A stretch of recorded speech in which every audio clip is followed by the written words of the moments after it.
Hello, Jordan, and a belated virtual welcome. This will be some Milestone 1 video feedback for you. And if you have any questions, issues, delays, don't hesitate to reach out from now until the end of the semester. And I bid you strength. Jordan, I promise to be gentle. This reflects a lot of work, and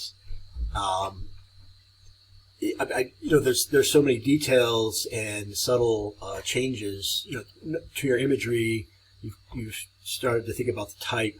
I think if I could say one general comment is that you have a lot of rich ingredients, and I don't think you need to use all of them. So, and that also goes for copy. Think of ways to maybe pare down your copy. Having said that, I like the structure. I would avoid white interstices between boxes. There's no reason for these not to butt up with each other. And think of one way to align type. See, here you've got type that's centered. The logo is sort of implicitly flush left, rag right. This is rag right, flush left, rag right, and so is this. So maybe, try to maybe find an axis, a vertical axis, that you could align all your type on.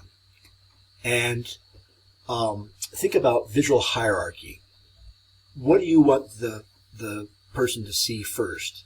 What do you want them to see next? What do you want them to see last? That's visual hierarchy.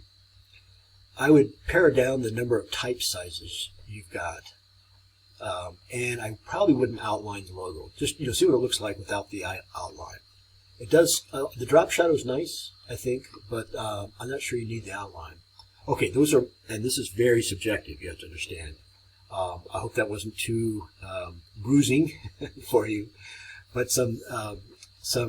and take a look at other people's solutions too. I loved your silhouette of the shell. Perhaps you could use that to better effect.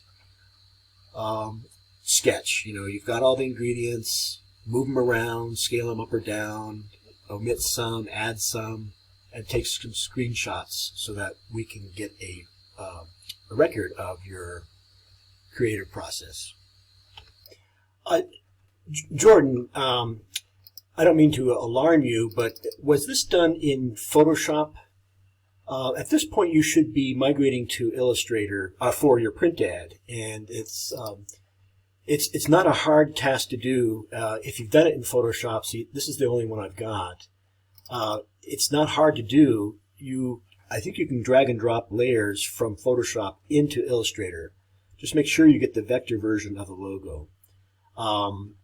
So I'm torn here because you've done such a competent job in just about every way, but it needs to be done in Illustrator. I'm going to open up the Photoshop file and just take a look at your layers. Also, while it's opening up, I'm glad that you have screenshots of your process, and keep that up. You'll knit those in with a narrative. Photoshop for the iPad. This is the Photoshop 2021.